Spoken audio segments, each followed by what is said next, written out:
de conversa chamada Linguagem Inclusiva, Neutra e a Escola, como nossas falas e escritas incluem ou excluem. É uma roda de conversa promovida pelo NUGERES, que é um núcleo de estudo de gênero e diversidade sexual daqui do campus Volta Redonda. E foi pensado nesse tema desde o ano passado, quando nós tivemos aqui a abertura, né? Acho que foi na Semana Acadêmica, né, Renata? A gente esteve na Semana Acadêmica e a gente fez uma roda de conversa também com um filme, né, tipo um cineclube, e veio muito essa questão da linguagem neutra do público que estava participando, né? Dúvidas e questionamentos sobre. Então, desde o ano passado que a gente está tentando fazer essa roda de conversa, seria em novembro ou dezembro, mas elas ficaram com Covid e a gente teve que cancelar a roda, mas a gente compromissou de fazer esse ano e conseguimos, então, essa data. Estamos aqui com as professoras, agora eu vou ler, com a professora Liliane Hanovic, do Colégio Pedro II, e a professora Luísa Ferreira, que dá aula na UBM. Isso, agora eu gosto de falar do pré-vestibular cidadão. Tá, pré-vestibular cidadão no MEP, né, do MEP, e também dá aula na UBM. E eu vou passar, então, vou começar, né, como uma provocação. Vou achar que... Vocês querem se apresentar enquanto eu procuro o texto aqui? Falar um pouquinho de vocês?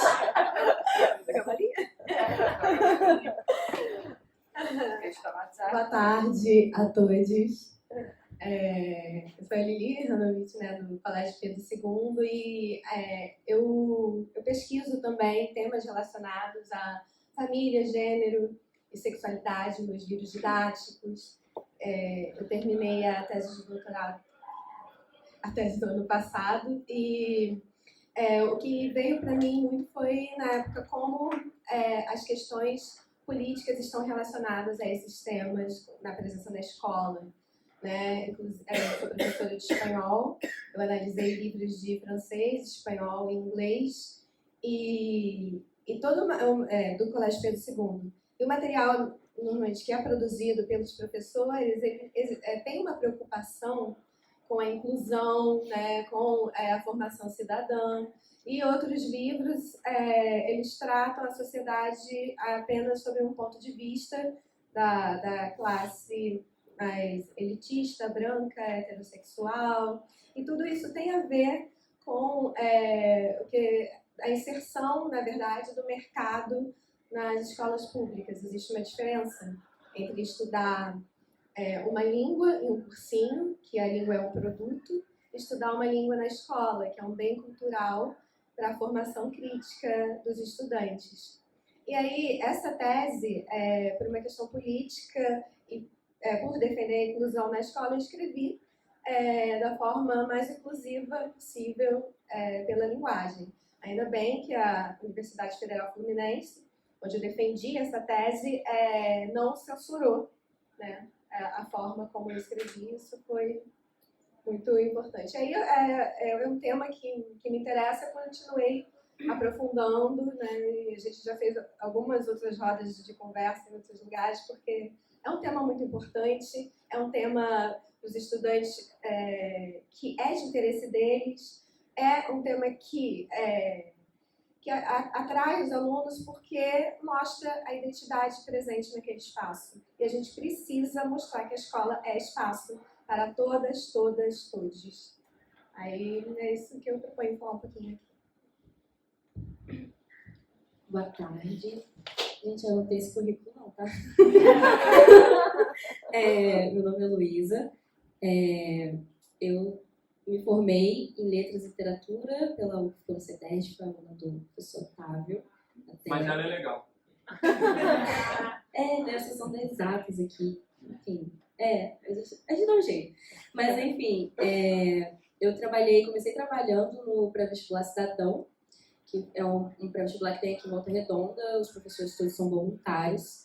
Comecei lá com literatura e atualmente, eu não sei o que aconteceu, mas eu me especializei em redação, não sei o que eu estava na cabeça. Na verdade, isso caiu no meu colo, né? Mas assim, eu não tive muita escolha. E eu gosto. Também dou aula de português, eu não fiz nenhum idioma, né? Então eu me formei em literaturas. E eu acho que o meu objeto de pesquisa são meus amigos, as pessoas que eu tenho ao meu redor, que eu sou uma mulher LGBT, sou bissexual, e então a gente acaba estando nesse círculo, né, em que as pessoas têm essas identidades com mais frequência, de uma forma mais intensa do que em um mundo heterossexual. E ver como isso tudo tem se desenrolado dentro da sala de aula foi algo que me pegou muito, porque para ir para o lado transfóbico, né, não custa nada. Então, assim, acaba que a gente vê muito discurso indo para o lado errado da coisa. Então, eu achei muito importante começar a estudar sobre isso, porque não adianta eu falar, não, mas não é assim. Mas eu queria um respaldo, sabe? Eu queria colocar um argumento ali, né? A redação fala, você quer argumentar, você tem que botar a sua fonte, né? Então, comecei a estudar sobre isso. Então, assim, não adianta eu falar que sou só eu, o meu objeto de pesquisa, ao meu redor, mas, ao mesmo tempo, também a língua é a sociedade, né? A língua, o português, existe porque a gente fala ele.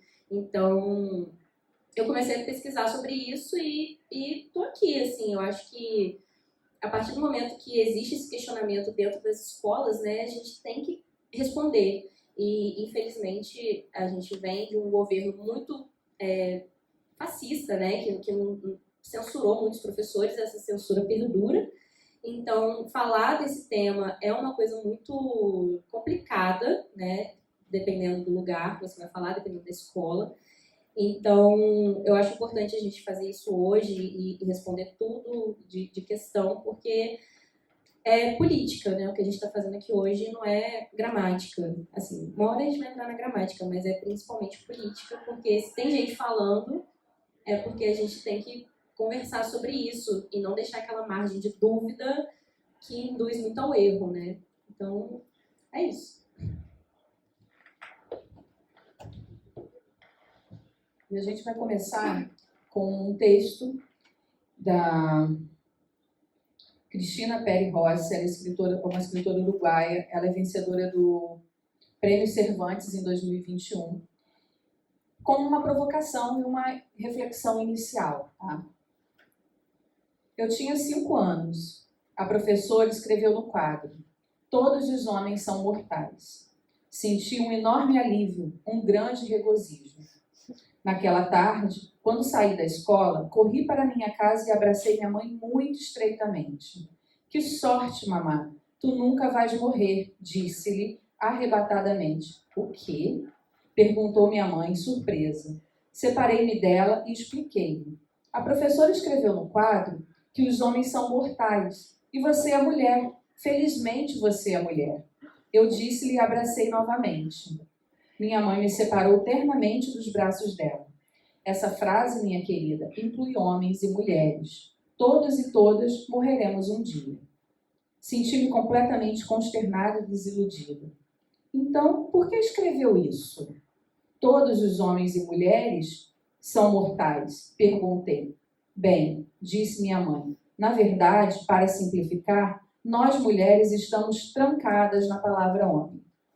Trancadas? Perguntei. Por quê? Porque somos mulheres, minha mãe respondeu. A resposta me deixou desconcertada. E por que nos prenderam? Eu perguntei. É muito longo explicar, minha mãe respondeu. Mas aceite assim. Há coisas que não são fáceis de mudar. Mas se eu disser todas as mulheres são mortais, também tranca os homens? Não, respondeu minha mãe. Essa frase se refere apenas às mulheres. Entrei numa crise de choro. Compreendi subitamente muitas coisas e algumas muito desagradáveis, como que a linguagem não era realidade, mas uma maneira de trancar as coisas e as pessoas de acordo com seu gênero, embora eu mal soubesse o que era gênero. Além de servir para usar saias, o gênero era uma forma de prisão. Agora tá com ela. Você gostaria de comentar o texto antes? Posso falar. A gente tem, eu trabalho com educação infantil, com produção de texto com educação infantil, e aí esse questionamento aparece sempre, né? Quando aparece um texto, eu evito muito, mas às vezes aparece, né? Tipo, o homem, etc. E aí ele fala, não, mas é o homem e a mulher. Mas como assim? Então por que não coloca o homem e a mulher? Eu acho que é uma coisa que já tá ali, já virou um questionamento, já são crianças questionando, então assim, por que não responder? E tudo isso parte de uma violência simbólica, né, que é o machismo como estrutura social, e a gente cresceu sobre isso, a gente ainda fala muito dessa maneira, né? Eu acho que tem diminuído, mas ainda é muito grande, assim, essa forma de colocar o artigo O, né, como o artigo geral, né? Então, assim, por exemplo, hoje é muito fácil falar boa tarde a todos, e a maioria aqui é mulher, eu acho. Então, assim, porque não, e se eu falar boa tarde a todas, eu vou estar me referindo só às mulheres, né? Mas se eu falo boa tarde a todos, estão incluídas as mulheres, mas será que elas estão mesmo, sabe? Eu acho que a gente cresceu muito sob essa raiz do machismo, né? Que a gente não pode questionar tanto, não pode, mas agora a gente está questionando, e por que não pode ser a mulher e o homem, né? Ou então pessoas, indivíduos, sociedade, cidadãos, que também vai para o masculino, né? Então, assim, é muito importante, hoje em dia, tentar evitar ao máximo, pelo menos, esse genérico, né? Porque acaba sendo um machismo linguístico, ou seja, a gente percebe que o machismo ele não está só na violência física, na violência verbal e etc., mas ele está em pequenas camadas da nossa sociedade que raramente a gente para pensar, porque já é algo tão enraizado que a gente fica assim, deixa pra lá, deixa pra lá. Só que agora a gente não tá mais querendo deixar pra lá, né? Agora a gente quer questionar, assim, por que então? Por que a gente não pode falar o homem e a mulher, ou as pessoas, né? E vocês podem perceber, de vez em quando vocês podem fazer esse teste, é muito legal. Você pode entrar numa sala e falar assim, boa tarde a todas. Pronto, você criou uma guerra ali, porque os homens não se sentem incluídos. E aí a gente tinha que falar, ué, quando fala boa tarde a todos, a gente também não se sente incluída, sabe? Então é como se a gente estivesse sempre presa ao homem, né? A gente só vai existir se tiver o homem. E aí as pessoas que se identificam como pessoas não binárias, elas ficam onde? Se elas não se identificam como homem nem como mulher, então como é que fica, né, esse cumprimento? Então, se as pessoas não binárias não merecem esse cumprimento sequer, né, um boa tarde, é muito difícil se sentir incluído na sociedade. Eu acho que é isso. E todo esse questionamento, né, que existe, a gente vê esse questionamento em vários âmbitos da sociedade. A gente vê em rodas de conversa, a gente vê na televisão, a gente vê na literatura. E isso gerou um movimento, né? Que aí veio a questão da linguagem inclusiva e a linguagem neutra, que é uma coisa que não acontece somente no Brasil, mas em vários outros países. Eu preparei uma apresentação que fala um pouquinho de o que é esse fenômeno, né? Então, eu vou mostrar ali os slides, vou passando.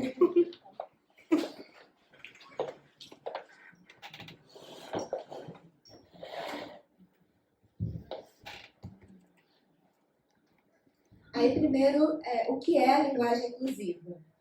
E eu pensei em 3 perguntas. A primeira, quem fala? A segunda, quem não fala e onde é encontrada? O que é? Bom, são práticas de linguagem que incluem as diversas identidades de gênero presentes na sociedade por meio de estratégias linguísticas que desvelam a não neutralidade do masculino genérico. Porque a defesa toda é que, né, como a Luísa falou, existe aí o masculino, ele é genérico, ele serve para todos. Mas todos, já existe uma questão, como assim? Quem são esses todos? Esse todos não tem o todas, não tem quem não se identifica com o ou com o a, né? Então, existe já várias tentativas dessa linguagem. Porque, mas não tem como essa linguagem existir, porque ela é falsa, ela é criada. Mas não tem como existir?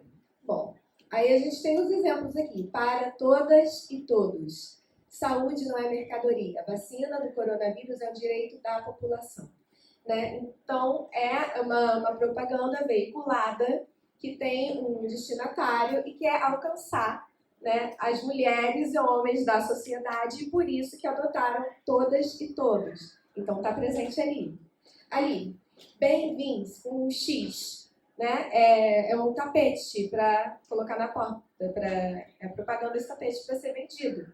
Então, se é para ser vendido, existe um público que vai comprar. Esse público entende o que está escrito ali. E se está escrito dessa forma, é porque existe todo um grupo que usa e se adequa a essa forma de linguagem. Um mundo para todos, todas, todes. Estágio, trainee e senhor estagiário 2021 da Unilever. Né? O que é isso? É uma empresa, né, uma grande empresa com interesse em contratar mão de obra. E não importa qual vai ser a mão de obra, se vai ser feminina, masculina ou não binária.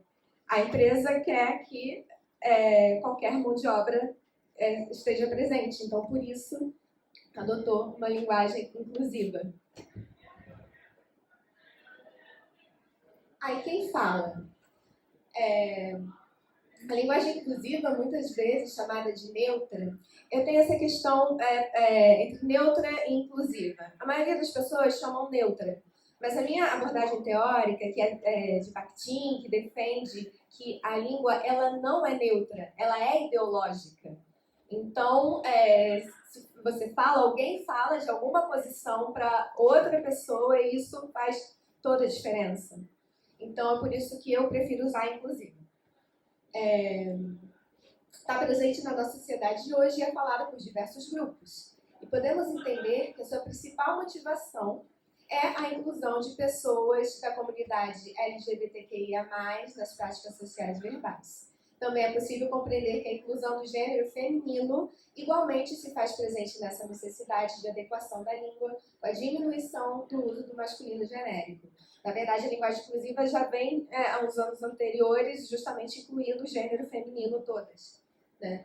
E essas representações que eu tenho aqui, e Ledile, é que, inclusive, já existem grupos que fazem manifestos explicando como é a língua, criam manuais de como usar a língua. Então, há grupos na sociedade que têm esse acesso, que já fazem esse uso. Aí, a gente tem que pensar quem não fala, porque se há uma questão polêmica, é porque existem grupos que são adeptos e grupos que não. Então, quem não se adequa? Quem diz que essa língua não existe? Então, eu trouxe dois exemplos. É muito interessante, como vocês podem observar à direita, esse é um meme, né, que tem um sentido de humor e de crítica. Né? Aí, ali, todas, então, a representação a gente pode compreender como um grupo de mulheres. Essa provavelmente foi a intenção. Todos, um grupo de homens, porque usam ternos que normalmente são colocados socialmente para homens. E todes, vários todes, né, com a ideia de dizer que todes não existe. O que mais próximo disso é um achocolatado, para fazer rir, para poder desclassificar a linguagem inclusiva e dizer, não, isso não existe. Por outro lado, a gente vê uma manifestação ali que ocorreu no espaço público para poder brigar pelas leis e que está dizendo assim, a linguagem neutra é excludente e totalitária. É muito interessante porque todo faz parte do mesmo grupo conservador que é contra a língua, mas um diz que não existe, o outro usa o verbo ser. A linguagem neutra é. No momento que a linguagem neutra ela existe. Né? E aí, ideologia de gênero nas escolas não respeitem nossas crianças e nossas famílias, que é um dos principais argumentos, é dizer que os grupos que não são heteronormativos, binários, eles vão destruir toda a sociedade no grande apocalipse. Onde é encontrada. E aí, como eu mostrei antes, né, essas propagandas, e existem em outras formas também. Nos manifestos, que eu já disse, textos nas redes sociais, muita gente usa, nos guias de como utilizar leis. Isso é interessante, as leis que proíbem. Né? Sim. Normalmente que existe uma lei para proibir é porque ela existe E é utilizada, né? Então, em alguns espaços. Exatamente, ela é utilizada por pessoas e a intenção é que ela seja censurada, acabada. E é o tiro no pé, porque a língua ela vai muito além. Se você proíbe, é aí que ela existe. Aí que ela existe mesmo. Ela está agora documentada. Está documentada a existência dela. Sim.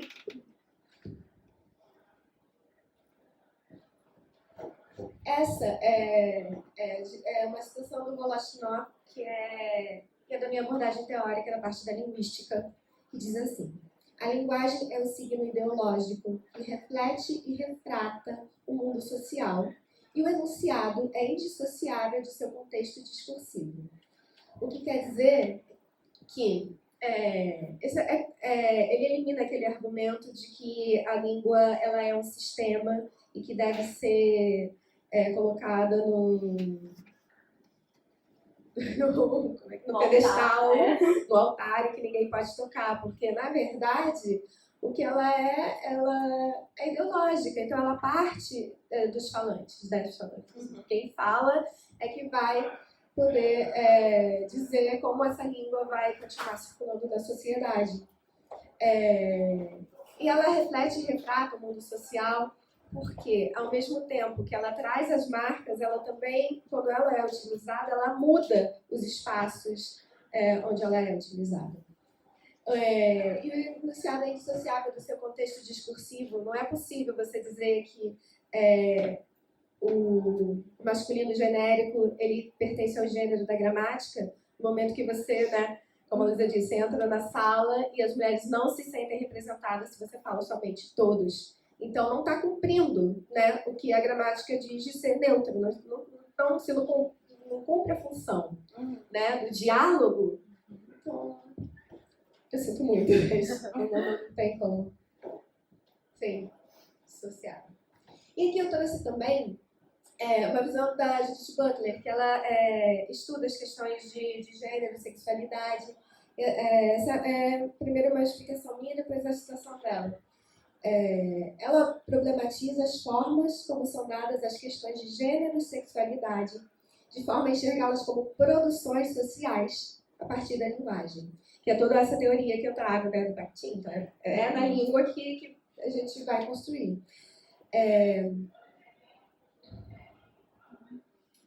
Ambos, sexo e gênero, são construídos discursivamente, o que quer dizer que até o sexo biológico é uma construção social, pois é um olhar que significa o sexo para determinar suas produções de sentidos na sociedade. E aí vem a citação dela. O gênero não deve ser meramente concebido como a inscrição cultural de significado no sexo previamente dado, né, uma concepção jurídica. Tem que designar também o aparato mesmo de produção mediante o qual os próprios sexos são estabelecidos. Resulta daí que o gênero não está para a cultura como o sexo para a natureza. Ele também é um meio discursivo e cultural pelo qual a natureza sexuada ou o sexo natural é produzido e estabelecido como pré-discursivo, anterior à cultura, uma superfície politicamente neutra sobre a qual age a cultura. O que quer dizer? Que esse é um discurso biológico, mas nasceu, né, mulher, porque tem o genital dito como feminino. Mas isso foi um olhar, né? Foi o nome que a gente deu, foi a nossa visão de mundo que enxergou isso no sexo biológico. Então, até isso é criado pela língua, é a forma como a gente lida com isso. E que a gente determina que a pessoa vai usar saia ou calça por causa do sexo biológico, é uma construção. E aí eu falo também sobre a diversidade na sala de aula, né? Por uma educação antimachista. E aí a gente pensa, por que é importante falar sobre isso na escola?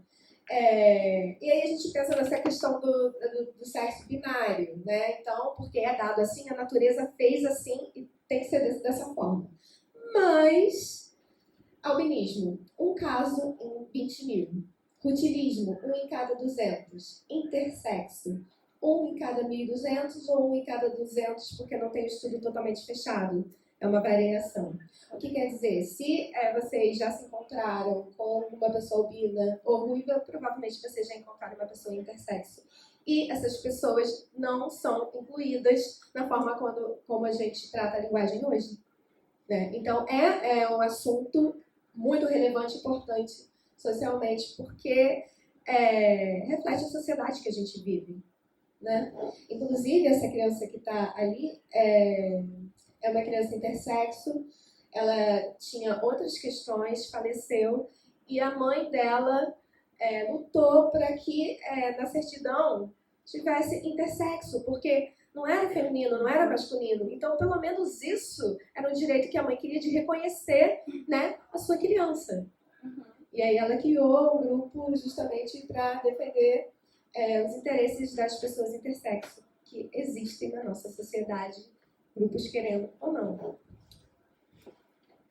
E aí essa é a apresentação que eu trouxe só para poder a gente discutir um pouquinho mais sobre o tema. E eu queria convidar agora, né, as pessoas para trazerem suas dúvidas, vamos trocar. Suas questões, quem sabe também alguma coisa. É nesse momento aqui que a gente aprende também. Eu posso fazer o microfone? Por favor. O microfone? Pode. Meu Deus! Ajuda a gravação da Marília.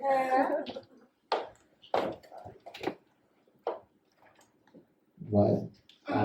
Que maneiro. A minha pergunta é o seguinte.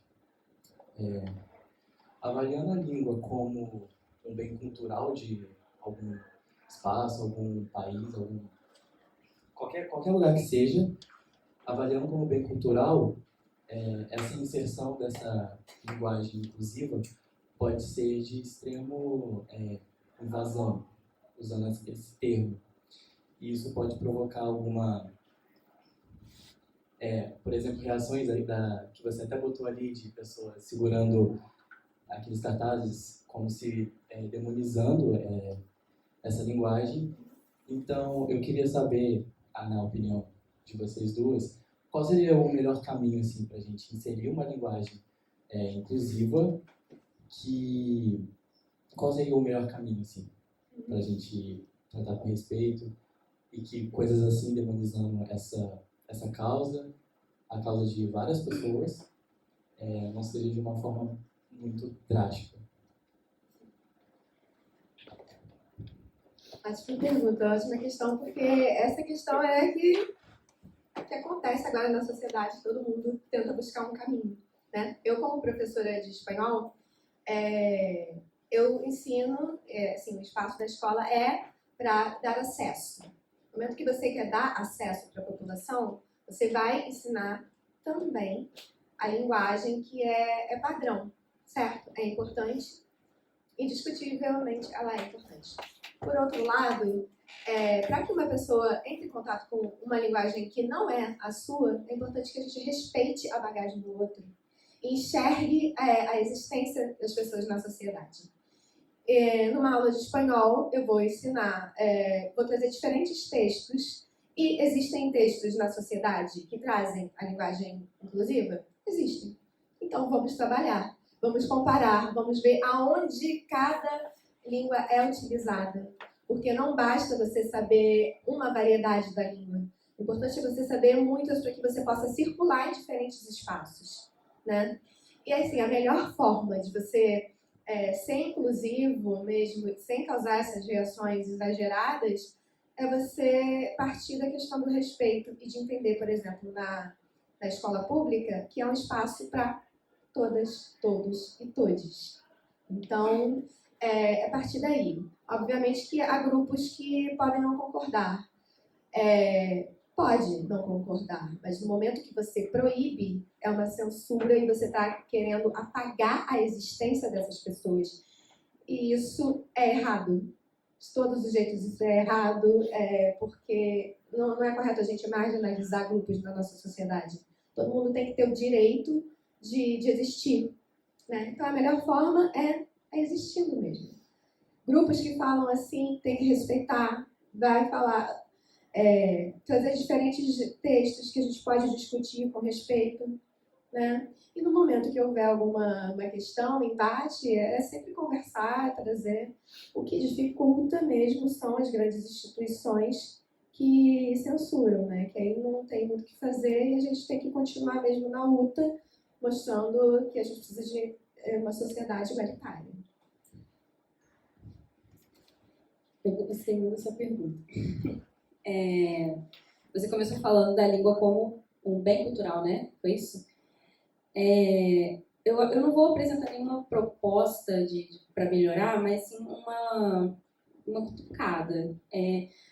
A gente tem aqui no Brasil, né, nós falamos apenas língua portuguesa e a gente fala o segundo idioma é Libras, né? Alguém aqui sabe falar Libras?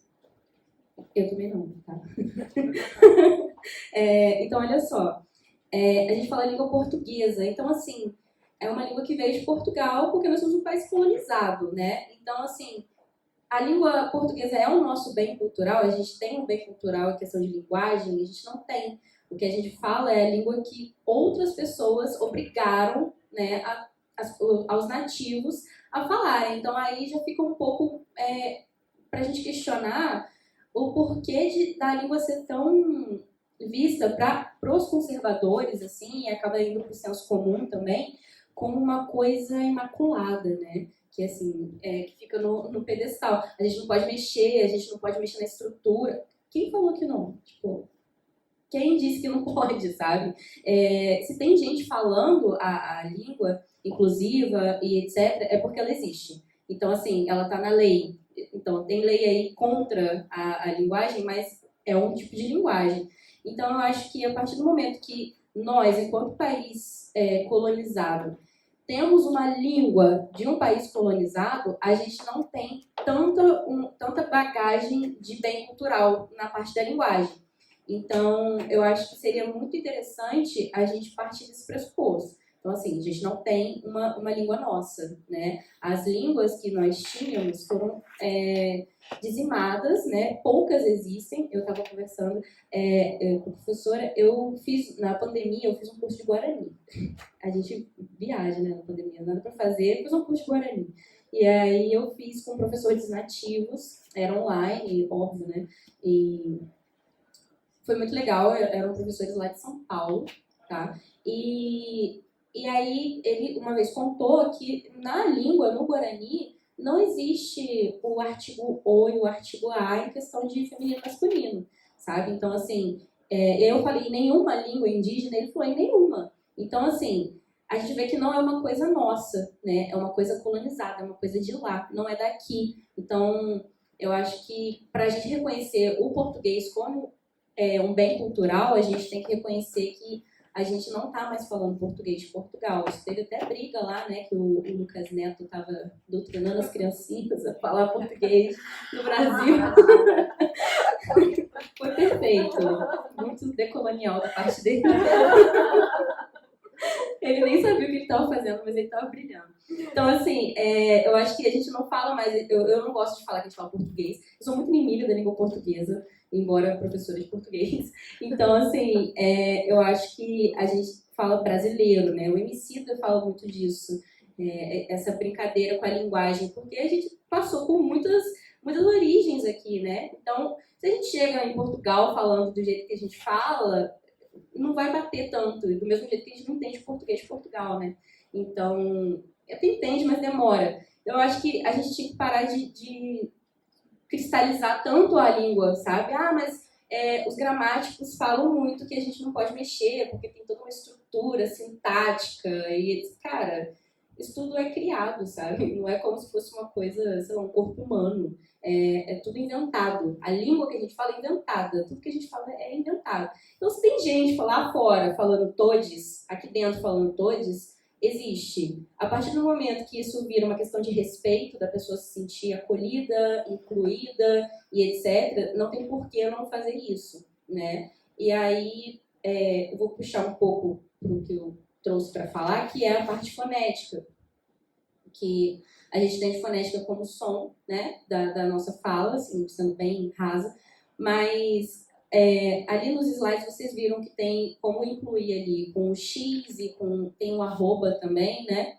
Só que esses tipos de inclusão, eles acabam excluindo foneticamente a palavra, porque não dá para falar. A gente não consegue falar com o X ali como vogal, não entra, porque ele é uma consoante. E o arroba, né, ele puxa mais pro A, né? Ele parece um Azinho. Então fica assim um pouco complicado. É por isso que muita gente tem optado pelo E, porque o E a gente consegue falar, né? E embora tenha o arroba e o X em muitos textos, a gente vê que ele é só escrito.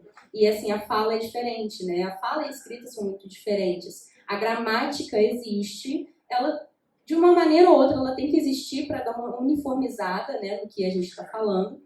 Mas na fala são outros 500, assim, né, que é o social. E foi a partir da fala que a linguagem começou a existir. Então, assim, não adiantaria nada eu estar aqui falando se não tivesse ninguém para me ouvir. Isso faz parte da comunicação. E se tem gente falando da maneira neutra, então, neutra não, né, inclusiva, por que a gente não pode adotar? É mais uma questão, não é gramática. Eu acho que quem se importa e quem é contra e quem rebate a linguagem inclusiva não liga muito para a gramática. E aí, se você for olhar assim, de um jeito meio professora de português, você vê que todo mundo que é contra escreve muito mal, assim. Escreve mal de acordo com as normas cultas da língua. Então, a gente fica assim, pô, será que você está se importando mesmo com a gramática? Ou tem um quezinho de preconceito ali, né? Um quezinho que vira um quezão, né? Que você não quer adotar esse tipo de linguagem, porque, assim, pô, eles já são obrigados a conviver com pessoas LGBTQIA+. Ainda tem que falar do jeito que eles querem, aí, não, calma aí também, né? Isso tá pedindo muito. A não ser que seja com a mão de obra, aí vira todos. Então, assim, como que a gente resolve isso? Destruir o capitalismo hoje.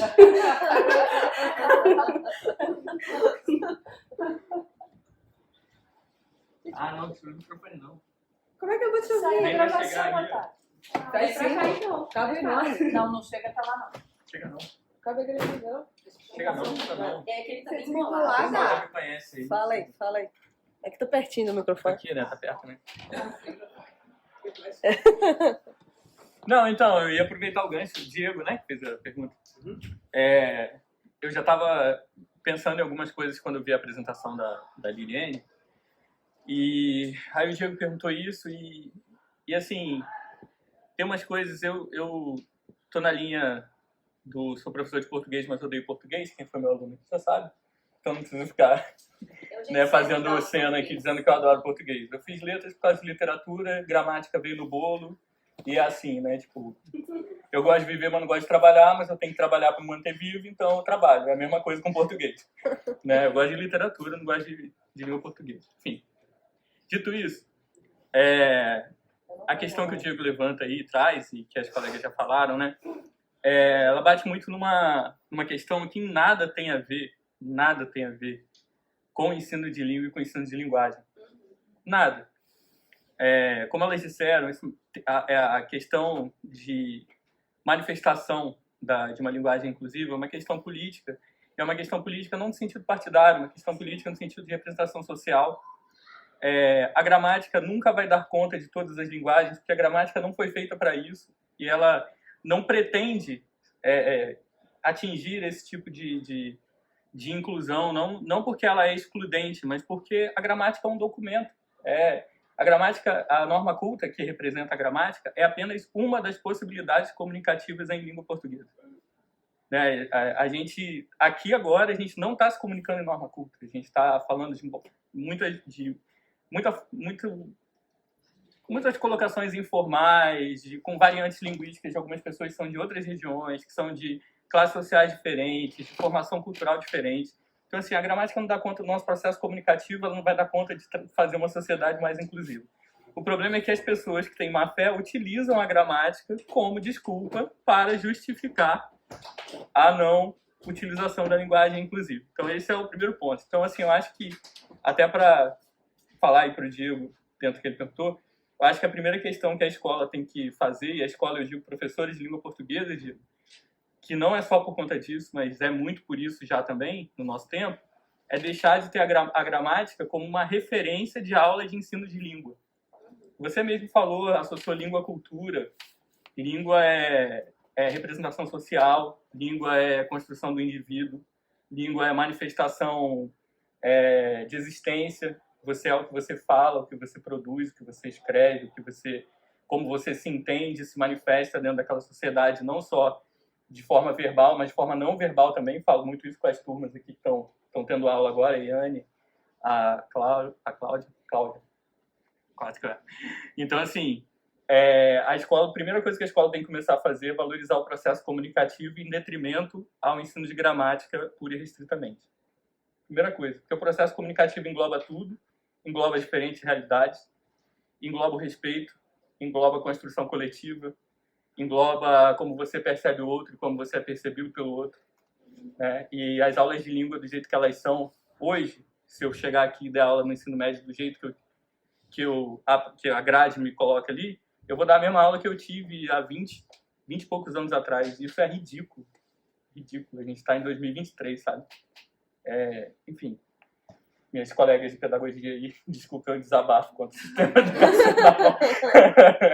É ridículo como a escola não se atualiza, cara. A escola, não o IFRJ, a escola como um todo, como ela não se atualiza com saberes, com novas perspectivas, enfim. E não é falta de pesquisa. Não é. Enfim. E aí o outro ponto que eu ia tocar, né, dessa questão que o Diego levantou e que vocês comentaram, é a gente perceber também que, como a Liliane falou ali mostrou ali no slide, né, assim, ela falou do Bakhtin, depois ela citou o outro russo ali agora, que eu não vou lembrar o nome aqui para... Voloshinov. São alguns dos autores que sempre trabalharam a ideia de que a linguagem é uma manifestação, ela não é algo solto que você apreende para se comunicar. A linguagem faz parte do processo, né? Seja ela verbal ou não verbal. E o Bakhtin fala muito isso porque ele tem um conceito de enunciado e ele basicamente estrutura o processo comunicativo em cima desse conceito de enunciado, que diz que tudo que a gente fala representa a gente. Então, assim, o enunciado do Bakhtin, ele não é só uma frase para chegar a outra pessoa, ele é um pouco de você indo para o outro. Seja com um objetivo de convencer, de fazer rir, de divertir, de demonstrar sentimento, mas é sempre um pouco de você que está indo junto, porque aquela mensagem é uma construção sua e só sua. Ela passa a ser do outro quando ele acolhe e devolve para você de outra forma, tal. Mas esse caráter da linguagem faz com que a gente não tenha nem direito de perceber ou julgar a forma como alguém queira se comunicar com a gente, porque no fim das contas, negar esse tipo de... Ainda que intimamente, né, negar esse tipo de construção é negar o outro. É anular o outro. E isso dentro da escola é outra coisa também que é impossível. Então, só queria fazer esses comentários aí. É a escola que chama, né? É a escola que a gente vai mudar.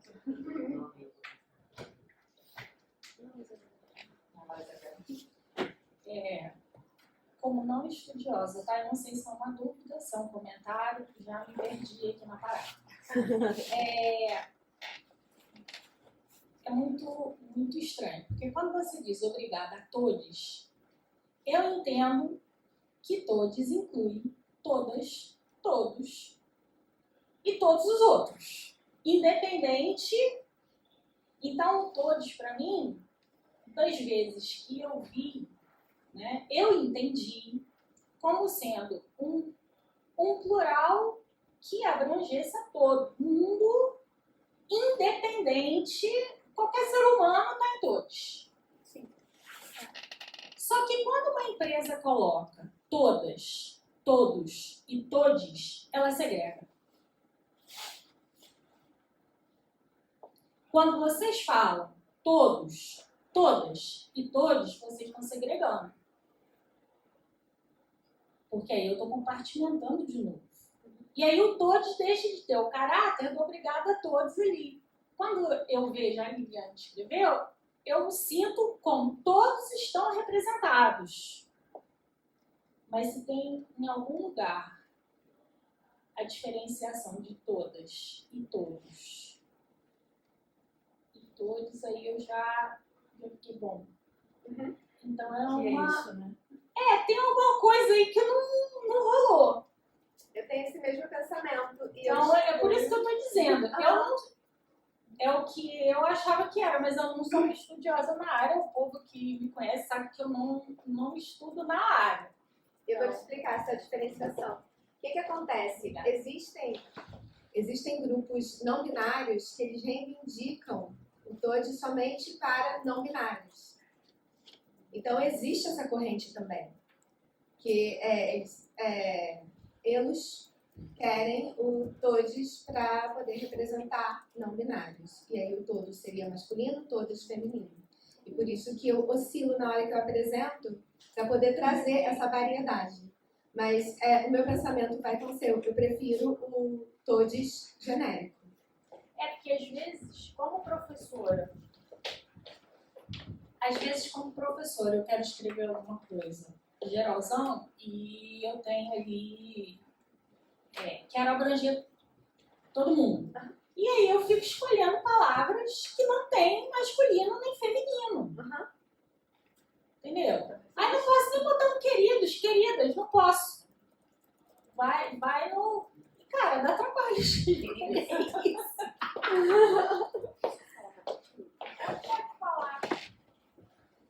Eu entendi, assim. Eu entendi. É realmente difícil. Eu entendi o que você quis procurando dizer. palavras. Sim, Pra substituir. Sim, pra não ser na necessidade de incluir, de não ser excludente. Mas eu também não me sinto segura, por exemplo, de usar o ES. Então, aí parte muito da situação de adequação, né? Onde você vai usar isso. Por exemplo, como eu dou aula de redação, né? Muitos alunos aparecem e perguntam, e aí, o que eu faço? Eu posso usar o pronome neutro, o pronome inclusivo na redação? Eu falo, pelo amor de Deus, não. Não, porque assim, a gente está usando norma culta da língua, então não funciona. E aí eu acho que depende muito do lugar que você está situada, né? Então assim, se você vê que tem essa liberdade para usar o pronome todes e pro e, né, que é o pronome neutro, eu acho que você pode usar, mas por exemplo, são situações que você não vai poder colocar, então é adequar a língua, né? Porque o tempo todo a gente está adequando a língua. Então assim, aqui eu tô falando até de um jeito informal, mas o jeito que eu vou contar para os meus amigos depois como foi vai ser diferente, né? Então, assim, aqui é de um jeito, em outro lugar em outro, numa festa em outra. Então, eu acho que você tem que ir adequando, porque a língua é um movimento. A gente não vai falar sempre da mesma maneira, assim. Então, eu vejo também que quando aparece esse todos, todas e todes, atualmente, eu vejo como um movimento de inclusão. Porque, assim, é para mostrar que o todos, todas está ali, mas a gente também está chamando todes. Tipo assim, vocês estão passando a existir pra gente, sabe? A gente está colocando vocês ali como existentes. E aí, quando tem um todes só, eu vejo também como uma coisa geral, né? Eu vejo como uma coisa geral. Mas quando tá separado, assim, entre os três, eu fico assim, tá... Vamos entender o porquê, né? A Liliane ensinou aqui o porquê, mas assim, vindo de um outro olhar, eu vejo dessa maneira também, de ver que eles sempre foram muito excluídos e agora isso voltou e agora tá fomentando mais. Então, vamos incluir aqui o todes porque ele funciona, né? Tem gente que se sente acolhido. Eu vejo dessa maneira. E aí, onde usar assim, depende muito, né? Porque, por exemplo... em escola, né, depende muito da escola que você trabalha, depende muito do lugar que você está, da sua posição social até, né, do lugar que você está. Então, eu tenho alunos que são binários e, assim, no primeiro dia de aula, eles vieram até mim, né, vieram até mim e falaram, olha, eu uso o pronome tal, meu nome social é esse, tudo bem pra você? Eu falei, mas não tem que estar tudo bem pra mim.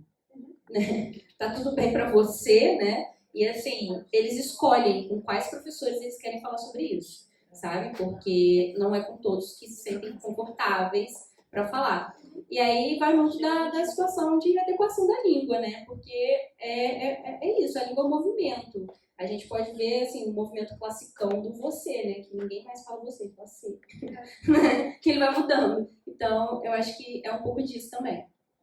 E tem outra questão, eu já vou adiantar, acho que sempre aparece essa pergunta, mas já vou adiantar porque tem a ver, que é também a dificuldade da gente usar a linguagem inclusiva, porque a gente cresceu com uma linguagem que tem um masculino genérico. Então, aí existe essa preocupação. Muita gente fala, eu concordo, eu quero, mas eu não consigo usar. Eu tenho essa dificuldade, eu não sei como usar. E isso não é problema nenhum, porque a linguagem está ocorrendo, os grupos estão falando no momento que você ouvir, você tiver que as pessoas falam de forma inclusiva, você automaticamente que tem, né, esse dom inato que é, né, do ser humano de adquirir a linguagem, vai acabar saindo. Então, mesmo, né, na prática. A prática mesmo vai ensinar como essa linguagem vai evoluir, o que dela vamos continuar usando ou não.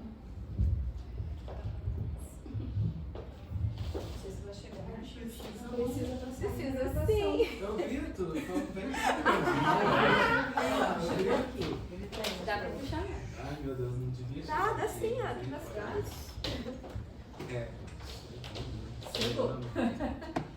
Boa noite, meu nome é Matheus, eu sou da licenciatura em matemática e esse assunto para mim por mais que a gente converse entre a gente tem bastante dúvida. E uma das minhas dúvidas é, qual é a diferença de ili dili para elo deu? Quer perguntar de uma vez? Você tem um formulário exatamente. Boa noite, meu nome é Dá. A gente vê bastante a questão do gênero também associada a isso, como vocês falaram. E eu vejo as terminações, por exemplo, as terminações do masculino são sempre dor, sei lá, sabe? Sempre jogam pro infinitivo e tudo mais, como se fosse uma coisa grandiosa. E da mulher não, é sempre ara, sabe? Sempre tem uma terminação que não é tão abrangente quanto o masculino. Essa é a minha dúvida. Eu sei que é por questões políticas também, e por imposição, talvez de séculos do patriarcado. E a questão de gênero também associada a isso, como o gênero visto como linguagem, a nossa visão de como nós somos a partir da linguagem, como vocês falaram, que é a nossa visão de mundo e o que somos, só é dado por nós por convenções, né? E com as questões fluidas que são dadas hoje em dia de gênero, que tem se abrangido cada vez mais. Quando a gente fala em LGBT, a gente não fala mais LGBT queria mais, e esse mais sempre está aumentando. E esse mais ele pode estar associado também à linguagem, à forma como as pessoas se veem, e pode ter essa relação? São duas perguntas, não sei se deu para entender.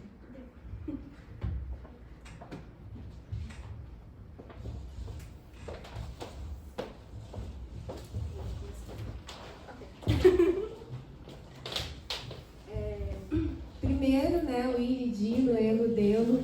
Existem várias formas que os grupos criam para poder usar a linguagem inclusiva, a linguagem neutra, e existem manifestos que mostram como vai ser esse uso. São propostas de uso de pronomes para poder ser inclusivo com os não binários. Aí é uma questão do grupo que vai adotar essas formas, né? É uma questão de adesão e de ver qual forma que vai se adequar melhor, né? Existem já estudos, né, que falam sobre como vai ocorrer isso, por exemplo, essas mudanças que normalmente dele, que acontece ali no final, né? Aí o dile já está mudando no início, então já é uma coisa diferente da língua. Então, como isso vai ser viável na nossa linguagem, na nossa prática? Existem alguns estudos sobre isso e grupos utilizando, mas é novo. Então, é uma questão de observar como essa linguagem vai acontecer e escolha política das pessoas para usar a forma que for mais adequada. Primeiro eu vou falar da última pergunta, que é que eu lembro sobre o mais, né, da sigla representar também a linguagem. Eu nunca tinha pensado ou ouvido falar também dessa inclusão na sigla. É muito interessante a história da sigla, né? Aqui no Brasil começou com GLS, né? Gays, lésbicas, simpatizantes, conforme os estudos foram avançando, os movimentos, a sigla foi aumentando, né? Eu gosto muito desse mais aí, porque é a cara da pluralidade e mostra como, né, a questão de gênero e sexualidade é fluida, né? E vai muito além do que é marcado, né, do gênero feminino e também da atração que o feminino tem que ter pelo masculino. Isso, na verdade, na prática, as formas variam demais. Que é um fenômeno maravilhoso, né? Que mostra muito do que é realmente a humanidade. Que uma coisa é quando você tenta botar numa caixinha, mas quando você olha a realidade é muito mais rica do que qualquer paradigma criado. E qual era a outra pergunta? Das terminações. Não exatamente as terminações, a questão do patriarcado mesmo, quanto à linguagem, sabe? De ter um infinitivo pro masculino e pro feminino não ter. É aquilo que o Bakhtin fala, né? Reflete e retrata a sociedade. Se a gente vive numa sociedade que ela é heteronormativa, que ela é heterocentrada, que a gente vive no patriarcado, a forma que a gente fala vai dizer isso também. E no momento que a gente quebra, né, com essa institucionalização do que é a divisão de gênero, a nossa linguagem vai mudar também. É isso, é indissociável, né, o que a gente fala e o que a gente é. E isso é tão arraigado que em literatura, né, a palavra é poeta, né, então a terminação é com A. E aí a gramática designa a mulher poeta como um poetisa. E tem uma questão política de muitas poetas de brigar para serem chamadas de poetas e não de poetisa.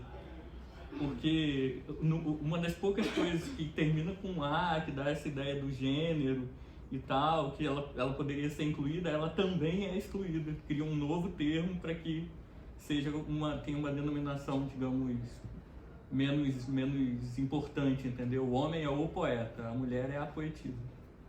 Então tem uma... tem uma discussão também que é o presidente e a presidenta, né? Que quando a Dilma foi eleita, todo mundo ficou falando presidenta, né? E por que não? E aí as pessoas falam, não, é presidente, a gente não vai flexionar pro feminino. E assim, é documentado que existe o presidenta antes da Dilma ser presidenta. Então, a gente não tinha antes nenhuma presidenta. Então, quando apareceu uma mulher, todo mundo ficou assim, e agora? O que a gente usa? Usa presidenta? E aí acabou virando uma maneira ofensiva, né? Quando queria falar mal, falava da presidenta, só presidenta aí, né? Como se fosse uma coisa nojenta, que junta ali. Mas não é. É uma resistência também, né? E agora, no atual governo, a popularidade de quem gosta do governo, né? Da primeira dama, né, que fala um nome feio, mas assim, o negócio parece que você tá no castelo.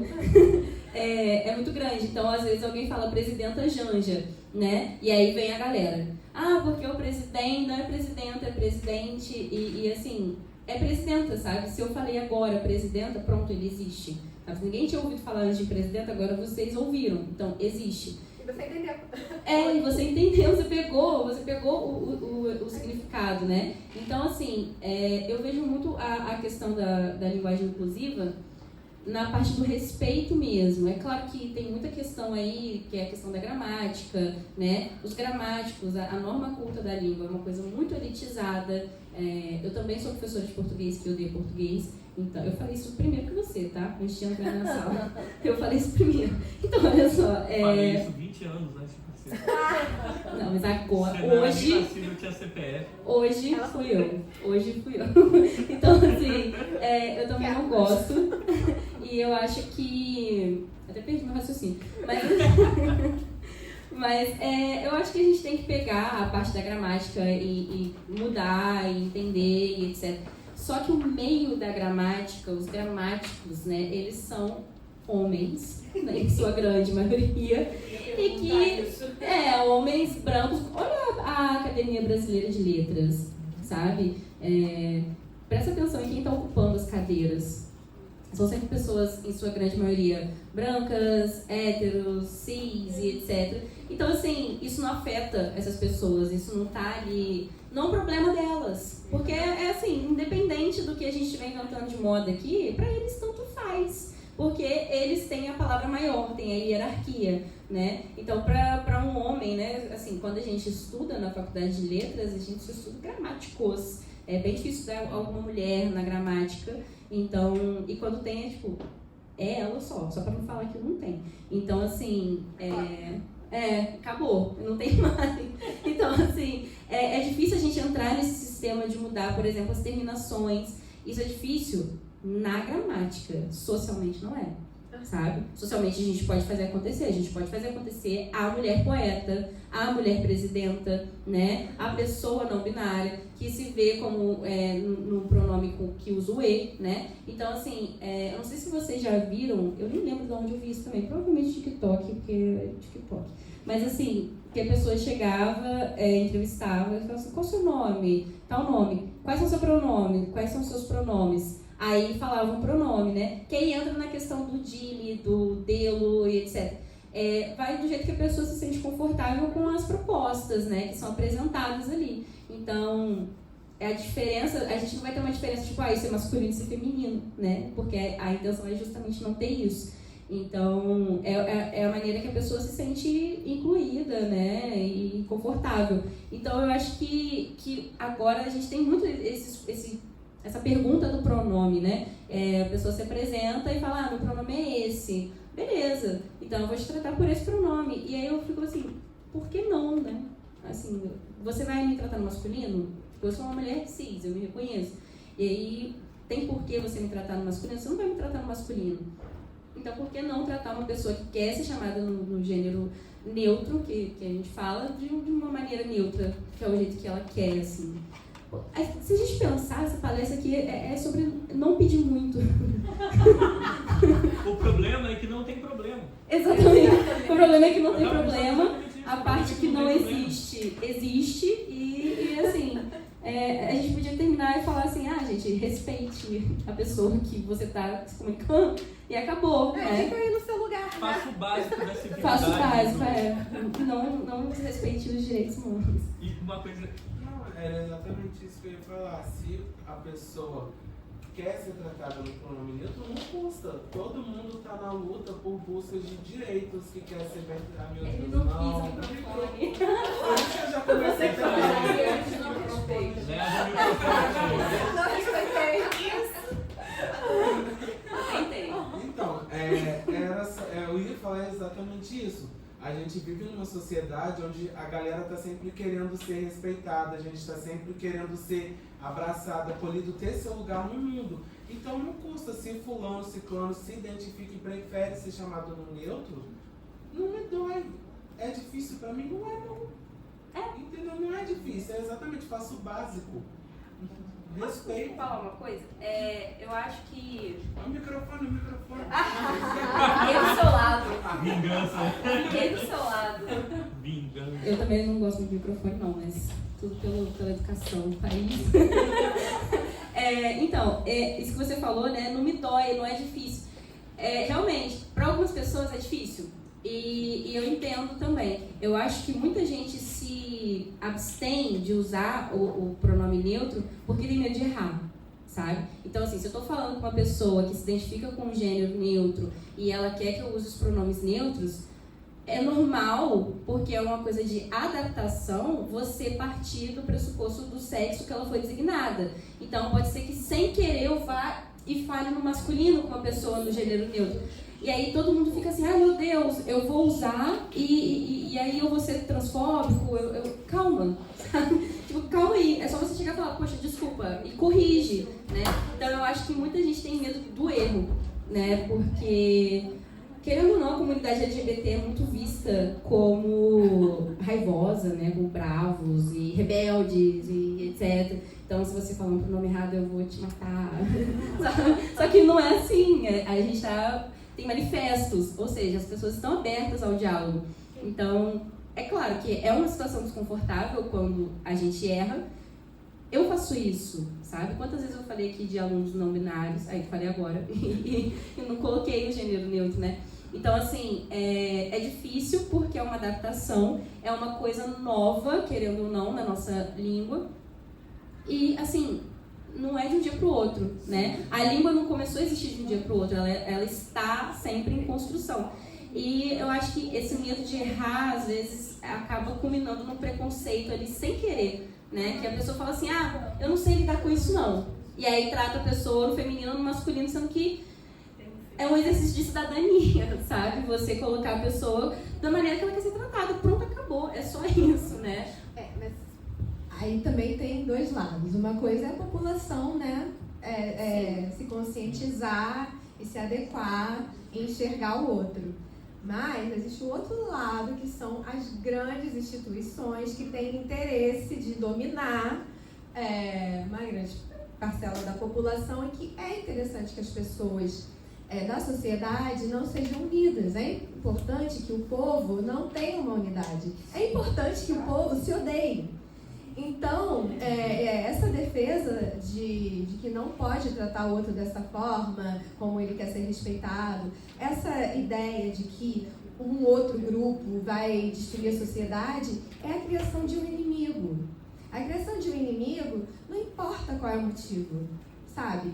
Existe a vontade de criar esse motivo. Ok, eles são preconceituosos, então já vamos criar esse motivo para poder dividir. E com a sociedade dividida, a gente consegue escravizá-los. Então, essa questão também. É uma questão política, é uma questão de dominação, né, de vigia, né?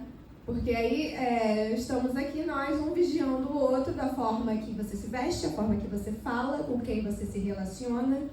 Isso passa a ser tudo da conta de todo mundo, para que todo mundo se sinta vigiado e não lute contra as inequidades que ocorrem no nosso meio. É isso que a gente tem que ver também, que está por trás sempre dessa guerra contra os diferentes. Que volta sempre para o problema maior em questão, que é o capitalismo, né? Então, assim, é sempre essa vontade, né? Tipo, você tem que ser melhor que o outro, você tem que segregar o outro. E aí quando a gente vai ver, tá todo mundo se matando por causa de um pronome. É mole. É só uma letrinha, às vezes duas. E aí acaba virando uma confusão muito grande, assim. Alguém tem mais alguma pergunta, algum comentário, alguma coisa? Eu vou fazer um comentário. É uma coisa tão... Não, é uma coisa tão séria. Gente, eu sou de 1900 e bolinha, ok? Existem nomes, quando o professor... Eu sou de uma época que o professor não olhava na cara da gente quando fazia chamada. Mas não, nem pensava, você não é uma pessoa. Eu estudei numa escola assim. E quando a pessoa tinha um nome que servia para homem ou mulher, achei que era homem. Mas ele achei que era homem e ele continua fazendo do mesmo jeito e a pessoa se ressente. Então, não importa se ela era uma menina e ele usava no masculino ou vice-versa. Edir. É menino ou menina? O aluno Edir. Não é aluna, professor. Mas aí na próxima aula ele fala, ô Edir. Ele não... E incomodava a menina. Por que não incomoda, então, quem é não binário? Isso sempre incomodou. Então, é uma coisa que socialmente sempre incomodou. por que não incomodaria quem não tá nem num nem no outro? É tão, assim, é tão simples. A gente já tinha essa questão, né? Mas já tinha. E era... As pessoas reclamavam quando não era respeitado. Acho que é a mesma coisa agora, não mudou. Eu acho que é bem por aí que a fala da Isabela agora traz o início lá, quando eu li o texto, né, que fala do gênero binário. Então a gente está vendo que já no binarismo isso tem um incômodo, tem reflexões, tem perguntas, tem dúvidas, porque as crianças fazem isso o tempo todo, como a Luísa colocou, né? E o que a Lili trouxe, a gente está o tempo inteiro aqui falando de estratégias de dominação do sistema. Né? E acho que até o que a sua dúvida, Isabela, que também é minha, né? E acho que de muito aqui, é todas, todos, todes, ou usa o todes para poder incluir todo mundo. Primeiro tem uma parte que a Luísa traz, que eu penso também nisso, né? Ainda vivemos num mundo segregado. Se não vivêssemos num mundo segregado, não precisaríamos de tantas caixinhas para a gente se reconhecer nessas caixinhas. Se vivemos num mundo segregado, então é importante que essas pessoas não binárias se identifiquem pelo todes, né? Então eu entendo esse lado de querer usar o todes para si, que é uma forma de representação nesse mundo. Quem sabe depois de se representar nesse mundo e isso estiver mais culturalmente aceito, haja uma briga para que seja apenas todes. Né? Mas aí são brigas, e os movimentos eles vão sendo feitos a partir de necessidades de representação, né? Nessa luta contra o que ela traz, que é Todos e todos. Exato, é todos e todes, as três, né? Para integrar. A gente está falando ainda de um movimento de inclusão, de integração. Se tiverem integrados, de repente, no momento a gente faça só o obrigada a todos, porque aí todos vão se sentir representados, né? A gente ainda tem, assim, vamos pensar, existe um grupo dentro dos movimentos feministas, que é as feministas radicais, né, que são contra, tem um pequeno grupo ali contra a linguagem neutra, né, contra usar o todes. Então tem muitas questões dentro da linguagem que só nos prova que Bakhtin estava extremamente correto e feliz ao dizer que a linguagem é isso. A linguagem a gente tem muito uma discussão de a linguagem é viva, mas ela é viva até quando? Ela é viva até quando a gente estiver vivo. Enquanto existir humanidade, a linguagem vai continuar sendo viva e ela vai sendo modificada, né? E a linguagem ela é política. Né? Uma coisa, lá no início da fala da apresentação da Lili, ficou muito para mim, né, de falar que a linguagem é cultural e tudo mais, e talvez uma grande dificuldade que tenha também, aí vem a socióloga falando, né, uma grande dificuldade que pode passar, quando eu dou aula e falo sobre cultura e digo que pela antropologia nós somos 100% biológicos e 100% culturais, que não existiria humanidade se não fôssemos 100% culturais, muitas pessoas não concordam com isso. Né? Aí eu vou lá pegar crianças selvagens para mostrar o quanto que nossa biologia se adapta a outros meios, né? Mas a gente precisa provar ainda que nós somos 100% culturais, que dirá provar que a linguagem é viva e que a linguagem é cultural. Então, acho que essa discussão passa muito por isso. A gente tem que provar que a Terra é redonda. Exatamente. De novo. Ué, Matheus, Marília também? Mas pra mim ela era plana. A gente está capotando o tempo inteiro. A gente acha mudou que de é plano. governo. No governo passado era, agora a gente mudou já, outra E os coisa. estudos que eu li falando sobre isso? Deixa pra lá. aquela excursão que a gente foi no navio para ver o fim do mundo. Cenário a gente errar? Então, eu ia comentar que a maior parte das vezes que eu escuto, né, eu escuto todos, todas e todes. Todos, todas e todes. Então, mesmo quando a gente tenta ser inclusiva, a gente ainda coloca o masculino genérico em primeiro lugar. Olha. Boa tarde primeiro a todos. Sim. depois a todas e por último ali o pessoal não binário. É como se você estivesse colocando uma ordem de importância ali, né? Quando você fala. É uma hierarquização, a gente continua hierarquizando. Porque está na nossa estrutura, foi o que você trouxe, né? Está na nossa estrutura isso. É uma tarefa de reconstrução diária, né? É o tempo todo a gente pensar o que estamos fazendo, o que eu estou falando, né? Isso é necessário isso. Isso é tão interessante que dentro da sigla LGBTQIA+, por vezes, por exemplo, eu sou uma mulher bissexual, né? Então eu quero falar da sigla, eu falo BLGTQIA+. Existe isso, tá? Pessoas trans e travestis, às vezes colocam o T primeiro, TLGB. Então, assim, tá vendo como ainda tem essa hierarquização, assim, de alguma maneira? Isso que você falou muito interessante, né? Agora eu vou começar falando todes primeiro. Não quero saber, gostei. Né? Começa falando todes, todas e todos. Pronto, acabou o mundo. Você mexeu na estrutura de um homem. Acabou. E antes, nessa mudança da sigla, né? Eu tinha falado, era GLS, aí ficou GLBT, e aí houve essa mudança LGBT para colocar as mulheres primeiro. Sim, né? Foi por esse motivo que mudou de GLBT para LGBT. Sim. E aí agora tem isso. Aí então eu tenho que falar também. Como é que é? B. BLG. BLG. É bem diferente, né? Tá tudo mudando. Sim, isso é muito bom. Muito bom. A gente pode depois caminhar pro final, tem que voltar pro Rio. Agora ter uma longa caminhada pela frente. Gente, boa noite, boa tarde, boa noite, né? Primeiro, muito obrigada. Para mim é muito importante estar aqui porque eu estou aprendendo. Então, muito obrigada mesmo. E minha pergunta acho que vai ser bem leiga, que não é no nível que está, né? A minha é bem rasa. Que é mais da questão prática mesmo. Quando eu tenho medo, vocês comentaram que foi na hora que eu pensei de errar com os alunos, é mais na questão do quanto tenho a minha crença de que se ele não está confortável na sala de aula, ele não aprende.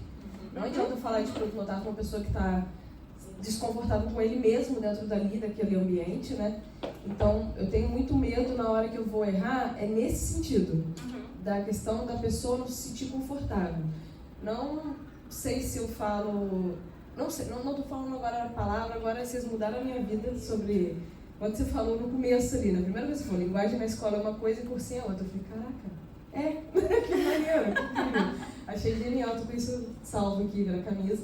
E aí, a minha questão é, o processo entre a tomada de atitude, né? Por exemplo, eu tenho uma aluna chega pra mim e fala, professor, eu prefiro ser chamada assim e tal. Só que eu tô lidando com alunos menores de idade, né? São alunos menores de idade. E aí, mas meu pai não sabe. Mas eu falei com a coordenação pedagógica e meus pais não sabem, não quero que meus pais saibam, metade dos professores preferem fazer assim, metade faz assado. E aí eu tento seguir meio instinto, mas eu juro pra vocês que eu morro de medo de estar errando. Ou errando para mais ou de qualquer forma. Eu queria só uma ideia de como vocês lidam com esse delta T da vida que acontece, né? O melhor é que eu associei a mesma coisa que a gente estava falando.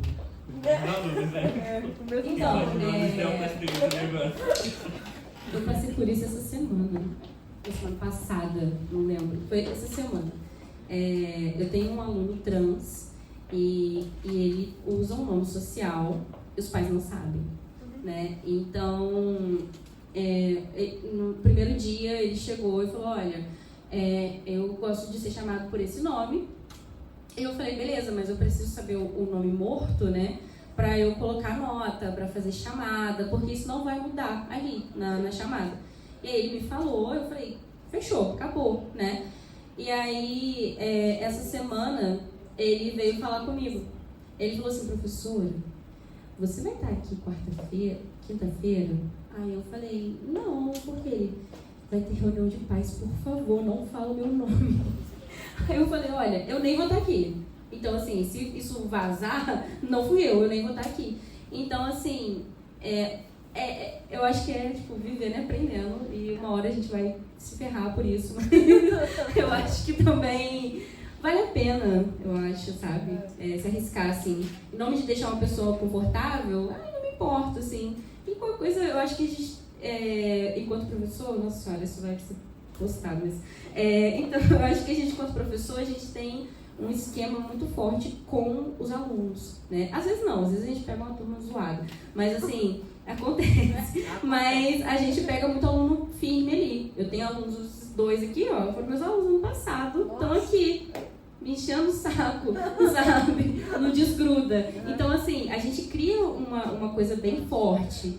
Então, eu penso que a gente tem que ter uma relação de confiança ali, né? E eu acho que essa relação de confiança, ela é construída vendo o aluno como pessoa, né? Não vendo como aluno, como estudante, né? Eu só estou aqui para entrar, dar matéria e ir embora, né? Ano passado, durante o pré-vestibular, eu fui chamada a atenção de um jeito bem violento por causa disso, porque eu era amiga dos alunos, sabe? Você não pode ser amiga dos alunos, você tem que entrar da matéria e ir embora.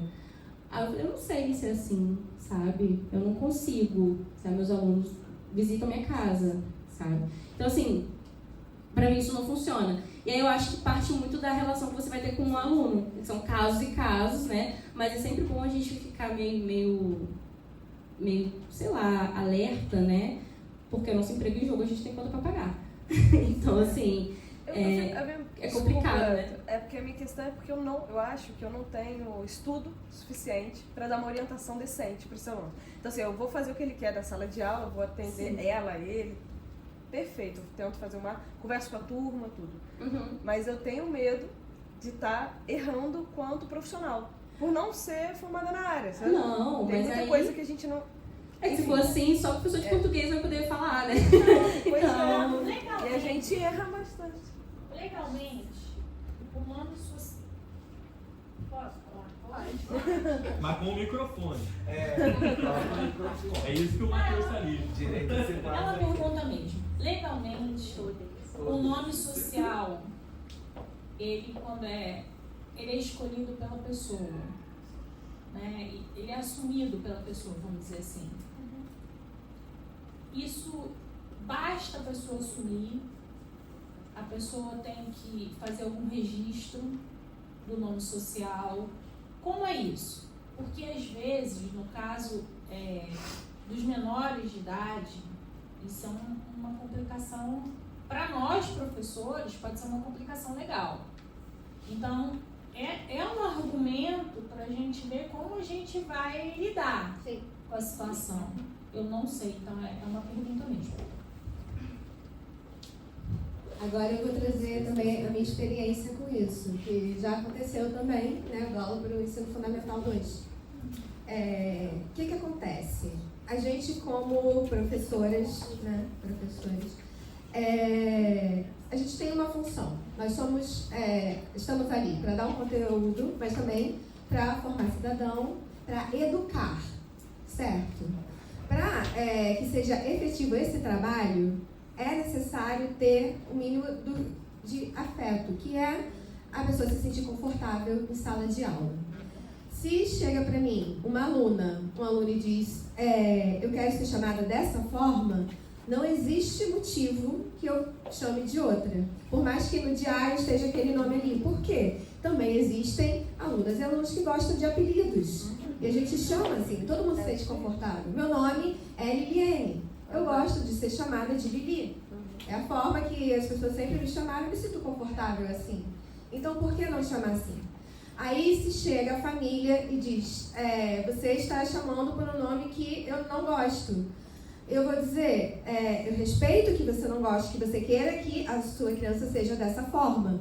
Mas eu estou enxergando a minha aluna, meu aluno, do jeito que é a minha aluna e meu aluno. É seu filho, sua filha você resolve na sua casa como você acha melhor. Na sala de aula, né, eu sou a professora e eu preciso manter um ambiente de qualidade para a educação. É o que me importa. Se é questão, se você não gosta de gênero, de sexualidade diversa, ao que você acredita, trabalha isso na sua família com você. Na sala de aula, são estudantes que têm que ser respeitados. Em primeiro lugar, o direito das crianças e dos adolescentes. Depois, o que o pai quer ou não que o seu filho seja, porque aí é de cada família. Na lei, né, você pode mudar no diário o nome da criança, do adolescente menor de idade, com a aprovação dos responsáveis. No diário. Mas a forma que eu vou falar, eu sou professora e eu tenho o meu direito de estar na sala de aula e tratar todo mundo com respeito. Isso não pode ser tirado de mim e eu brigo. Se for questão, eu vou brigar por isso porque eu não estou ali para dar aula para a família, eu não estou para educar exatamente a família, eu estou para cumprir o meu trabalho, né? E no caso, eu sou uma funcionária pública federal. Tive sorte de estar nessa posição, por quê? Porque aí, no caso, eu não vou ser demitida por estar fazendo o meu trabalho. O que acontece quando a instituição é particular e você precisa de profissão porque você precisa comer, né? Então, no momento que eu não vou ser demitida por fazer o meu trabalho, eu me coloco ali na posição de que, em primeiro lugar, os estudantes. Eu trabalho em instituição particular e faço isso, então assim... viva e deixa morrer. É meio que isso. Mas é sempre com muito cuidado, porque, né, tem conta pra pagar. Mas, assim, se alguém chegar pra mim na instituição que eu trabalho e falar, olha, você não pode fazer isso, eu não posso fazer isso, né? O contrário de uma instituição pública, você fala, posso sim. E aí, vai fazer o que? Me demitir? Não vai. Então, assim, é toda uma adequação, que aí entra de novo na questão de hierarquia, de poder e etc., né? Então, assim, tem escolas que são rígidas com isso. Tem projetos de lei querendo proibir o uso da linguagem neutra, inclusiva, nas escolas. E aí, quando que a gente pode fazer isso, né? Em alguns lugares a gente faz meio que por exemplo, tem escolas que você não pode nem pensar nisso, sabe? E o aluno também não. E quando ele te pergunta, às vezes você tem que se fazer de besta, assim, não sei o que você tá falando, não. Horrível. Mas, assim, às vezes é isso, é o que dá. Sobrevivência. É por isso que é tão importante, né, a educação pública. Né? É fundamental. Vê se chega não.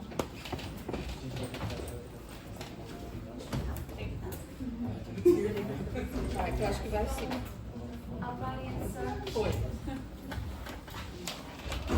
Boa noite.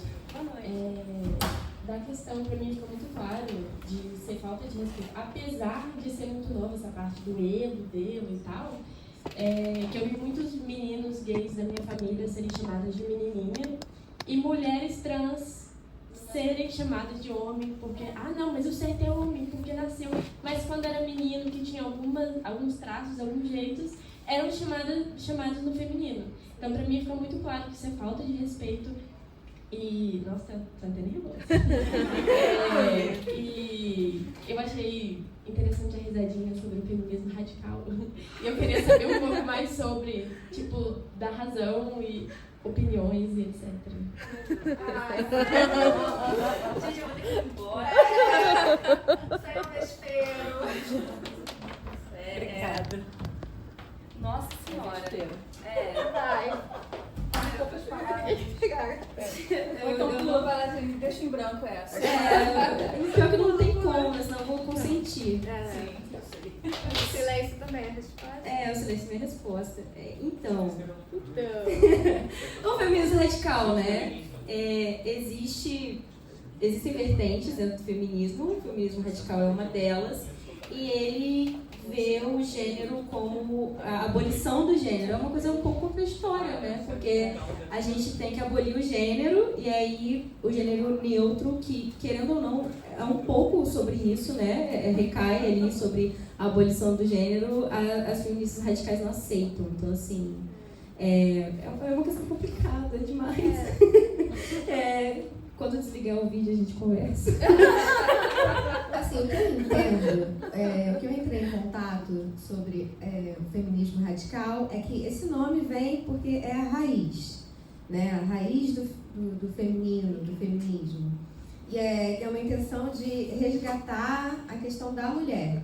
E elas são resistentes a aceitar as identidades trans, porque é como se um homem quisesse ocupar o lugar da mulher e que ele teria mais privilégio do que ela, não consegue ver que são lutas e espaços diversos, entendeu? Porque está focado nessa questão do que é somente a mulher. Então, e aí tem umas teorias assim que para mim não bate, né? Porque você acaba negando a existência de outras pessoas porque você está preso só no seu, né? É o feminino, preciso defender as mulheres. É um movimento tão radical quanto. Eu vejo assim. É um movimento tão fechado. É fechado. Tão fechado quanto a dominação do homem pela mulher. Eu já tive algumas discussões. Não é libertador. Amiga feminista radical, e mesmo assim, pra mim, são argumentos sempre contraditórios. Não segue uma lógica. Eu não vejo uma base teórica que respalde essas afirmações. Então, é por isso que não fecha. Não desce.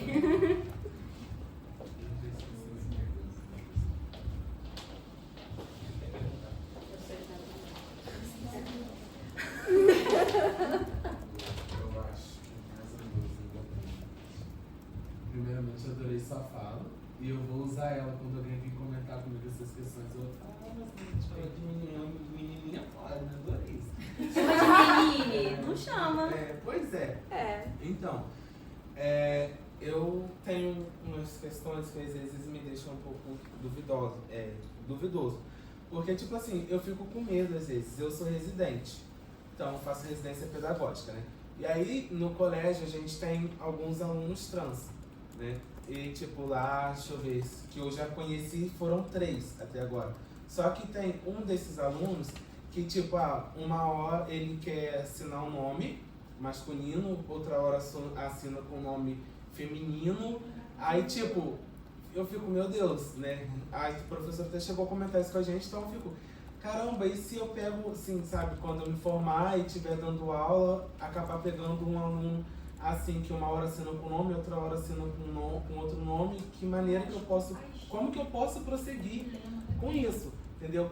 E em relação à questão que você comentou sobre professor, né, da questão de essa intimidade que a gente acaba criando com os alunos, eu acho impossível você ser um bom professor e não ter uma relação de amizade com seus alunos. Não dá, faz parte. Eu, como estagiário, eu criei muitas relações positivas com os alunos, então, como professor, vou manter todas essas relações. Então, tipo, não tem como não ter, sabe? Já chegaram pra mim dentro da escola e falaram que eu não posso ter amizade com os alunos, que não posso ser amigo deles e tal. Eu simplesmente ignorei, continuo fazendo como eu quero fazer mesmo, não tô nem aí, qualquer coisa me remova do estágio. Aí, você é o professor. Aí, esses dias eu tava dentro da sala de aula e aí eu vi que tinha uma aluna que tava assim, muito pra baixo, aí eu reparei, né, porque quando a gente é estagiário, a gente consegue ter mais atenção aos alunos, além do que o professor, porque a gente consegue, ele tá dando suporte para ele, então a gente acaba passeando mais dentro da sala de aula. E aí, pelo tempo que eu já tô ali no colégio e tudo mais, eu percebi que aquela aluna não tava num dia muito legal. Fui lá, conversei com ela e tudo mais, ela fez o desabafo dela. Então, só trazendo o reforço do quão importante é você ter uma boa relação com seus alunos, sim. Porque se eu não tivesse uma boa relação com eles, ela não teria vindo se abrir comigo da forma como ela se abriu e eu pude ajudar ela. Então, é importante a gente ter, sim, essa relação com os alunos e eu sou contra as pessoas que falam que a gente não pode.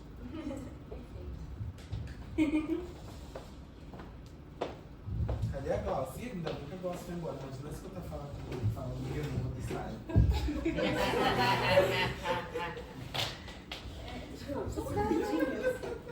Então, sobre a questão do aluno que você falou, o aluno, eu não lembro, que você falou sobre essa parte de cada dia assina com o nome,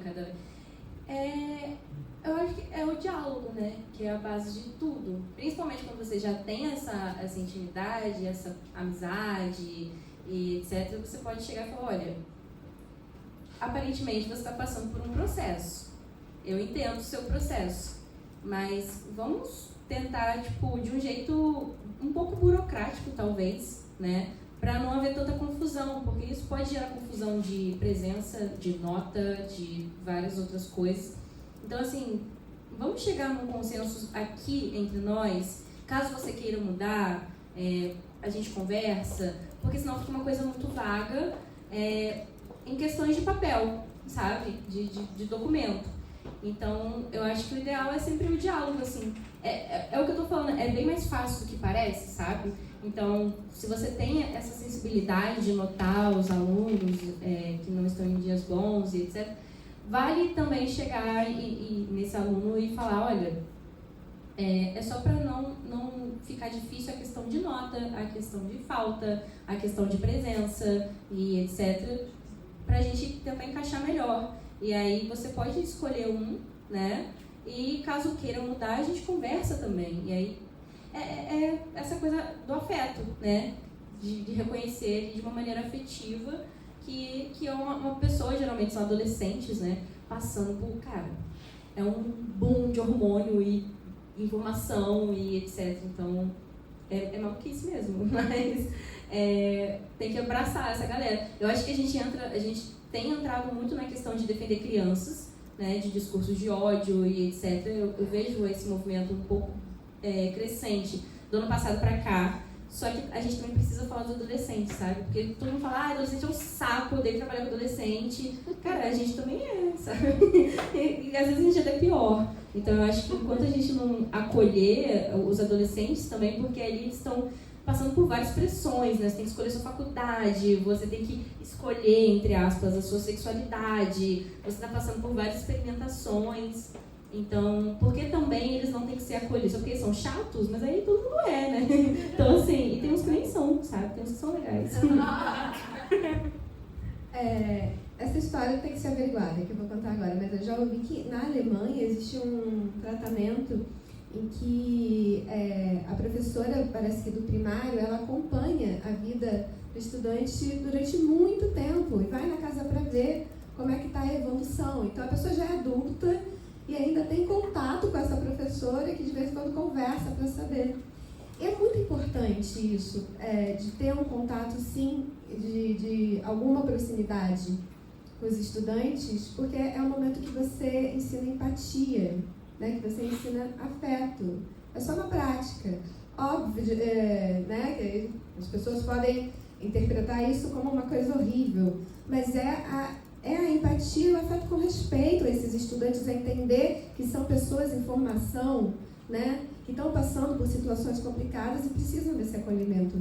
Então, se a gente quer uma sociedade mais justa, mais igualitária, né, com menos violência, tanta violência que a gente tem, como que a gente pode ignorar as pessoas num momento tão crítico que né, esse final da infância, adolescência? O trabalho, né, com o respeito, ele começa aí. Você enxergar o outro, olhar o outro, conversar com o outro, mostrar que existe. É fundamental, não tem como. Ensino sem afeto e sem algum contato, senão, né, a gente não está criando pessoas, a gente está criando robô e pessoas que não vão se importar com outras pessoas no futuro. Viu uma bola de neve, né? É perigoso a gente não dar afeto para os nossos jovens. Porque os alunos passam a maior parte, né, as crianças, adolescentes, dentro da sala de aula. Então, com essa coisa do desenvolvimento de uma intimidade com os alunos, muitos alunos vão confessar, às vezes, para os seus professores a sua sexualidade. Os professores vão ser as primeiras pessoas a saber da sexualidade deles. Isso também é uma prevenção ao suicídio, né? Exato. Fala tanto, né, do Setembro Amarelo, a questão... Começa aí, começa nas relações. Como a gente está tratando a nossa juventude, né? E respeito que a gente está dando para essa existência. Então, sim, temos que olhar com afeto. Sim. E que bom que você já tem isso aí, porque vai fazer toda a diferença na vida de muita gente.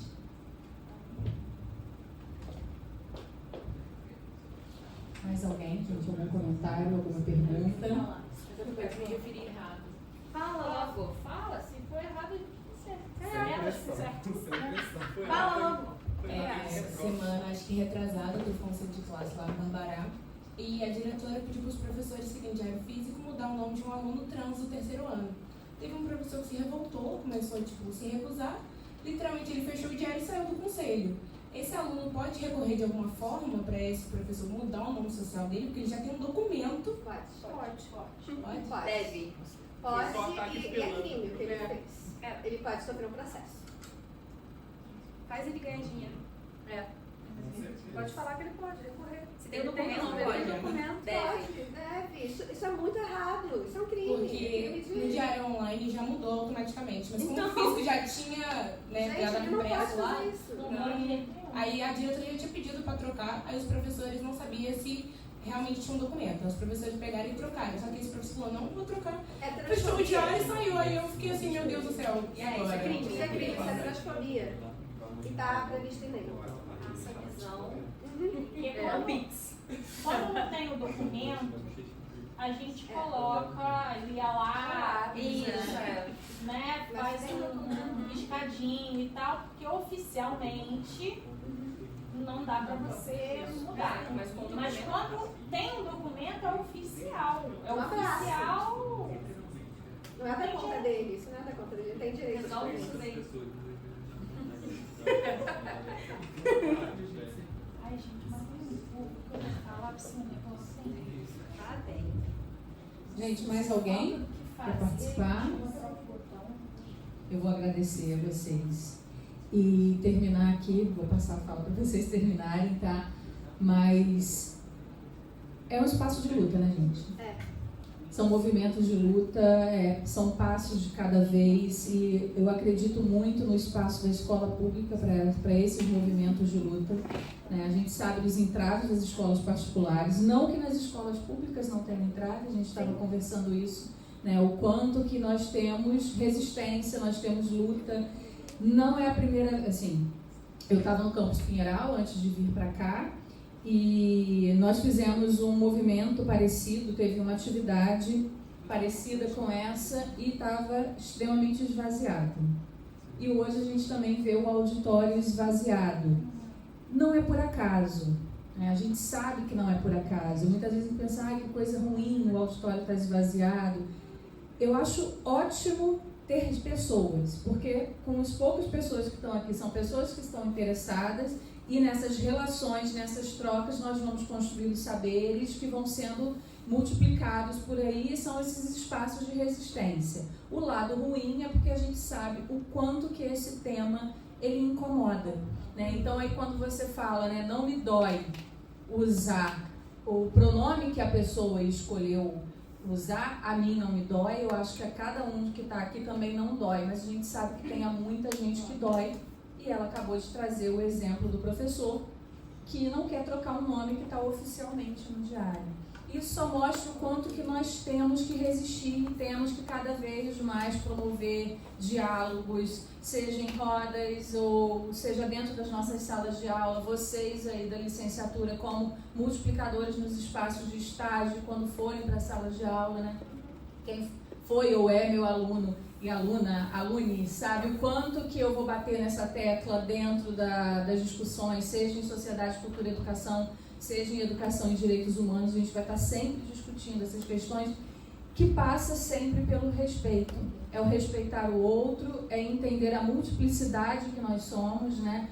Porque a diversidade chegou na escola e temos que discutir a escola. Não, a diversidade sempre teve na escola, ela sempre teve em todos os espaços sociais, porque somos diversos, nós somos múltiplos por natureza. Né? Tem aquele 100% lá cultural e 100% biológico, é a nossa multiplicidade, né? Não somos iguais, embora que usem muito, mas vocês não reivindicam que somos todos iguais perante a lei. Somos todos iguais perante a lei, juridicamente, vírgula, né? Muitas vírgulas, né? Então, eu só tenho a agradecer a vocês duas por estarem aqui, por promover essa discussão que foi poucas pessoas e acho que muito proveitosa para todo mundo. Aprendi pra caramba, tá? E vou passar para vocês encerrarem. Eu que quero agradecer imensamente o convite, que é uma coisa, é um assunto, esse assunto da diversidade trago há muito tempo, então sempre ter a oportunidade de falar, de trocar, né, de ouvir outras histórias, é muito importante esse encontro, é importante porque eu sempre saio daqui, assim, de um encontro desse, pensando, refletindo, e eu vou levar para outras pessoas, e é aí que eu vejo que a gente está caminhando. Às vezes a passos lentos, mas é a nossa caminhada e é extremamente necessária. É muito bom ver pessoas que querem mudar para melhor, né? Que querem incluir.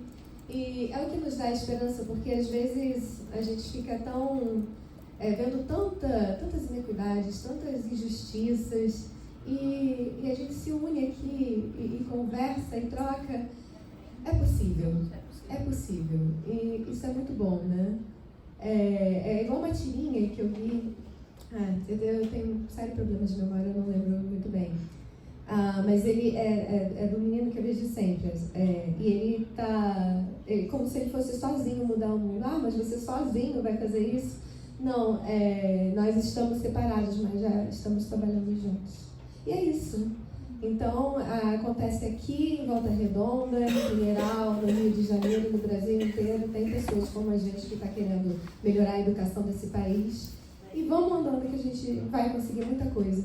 E que seja numa turma de 30, se a gente consegue alcançar um aluno que está sofrendo e que a gente dá esperança, uma perspectiva de vida, é isso que importa, né? Também queria agradecer. Muito obrigada pela oportunidade. É um assunto muito bom de ver, que está sendo discutido dentro de uma universidade, dentro de um campus. E eu espero que somente, né, que é difícil a gente ver que realmente são poucas pessoas, mas são poucas pessoas que vão jogar isso para vários lados. E é assim que a gente forma uma união, né, de uma maneira ou outra. E são passos bem devagarinhos, mas assim, eu não tô com tanta pressa não. Então assim, dá pra gente ir a vida inteira. E muito obrigada e qualquer coisa, né, estamos por aqui.